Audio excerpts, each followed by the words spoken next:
சாய் பக்தர்களுக்கு என் அன்பு வணக்கங்கள். ஓம் சாய்ராம். என் அன்பு குழந்தையே, நீ நினைத்த நபரிடம் இருந்து உனக்கான ஒரு செய்தியை கொண்டு வந்து தரப்போகிறேன். அதை மன மகிழ்ச்சியோடு ஏற்றுக்கொள். நீ அவரிடம் இருந்து இதைத்தானே எதிர்பார்த்து காத்து கொண்டிருந்தாய். அப்பா, அந்த சுப செய்தியை நான் எப்பொழுது கேட்பேன் என்று தவித்தாய் அல்லவா? இதோ உனக்காக அவரே கொண்டு வந்து தரப்போகிறார். இதோ உன் உள்ளமும் மனமும் சந்தோஷத்தில் திளைக்கப் போகிறது. மன மகிழ்ச்சிக்கு இனி உன் வாழ்வில் பஞ்சமே இருக்காது. இவ்வளவு நாட்களாக நீ இதை நினைத்து கொண்டு பதற்றத்துடனே இருந்தாய் அல்லவா? விரைவில் தூக்கம் இல்லாமல் தவித்து கொண்டு இருந்தாய். உன்னுடைய தவிப்புகளுக்கு எல்லாம் ஒரு பலன் கிடைக்கப் போகிறது. இனி எதை பற்றியும் நினைத்து கவலைப்பட வேண்டாம். இதுவரையிலும் எது நடக்காது என்று நினைத்து இருந்தாயோ அதுதான் உன் வாழ்க்கையில் நடக்கப் போகிறது.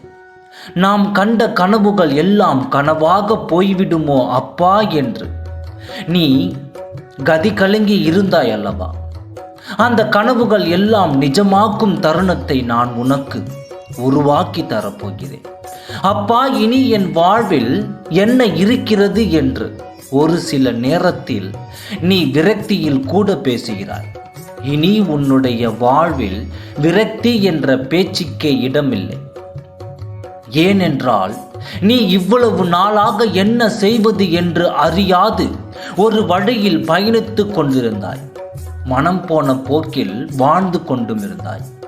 இனிதான் நான் உனக்கென்று ஒரு லட்சியத்தை உருவாக்கி விட்டேன்.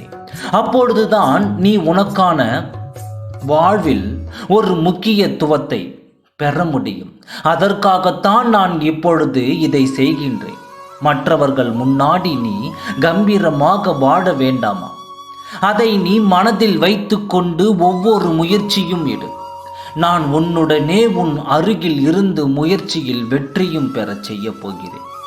இதுவரை நடந்ததை பற்றி நீ மனதில் நினைக்க வேண்டாம். இனி நடப்பது நல்லது மட்டும்தான் நடக்கப் போகிறது என்று முழு நம்பிக்கையோடு இரு. உன் நம்பிக்கையை இந்த சாயப்பா எப்பொழுதும் வீணடிக்க மாட்டேன். உனக்கான நற்செய்தியோடு தான் நான் உன்னை வந்து சந்திப்பேன் என்று நான் சொல்லி இருக்கிறேனே. அதன் பின்னும் உன் பயம் தேவை அல்லாதது.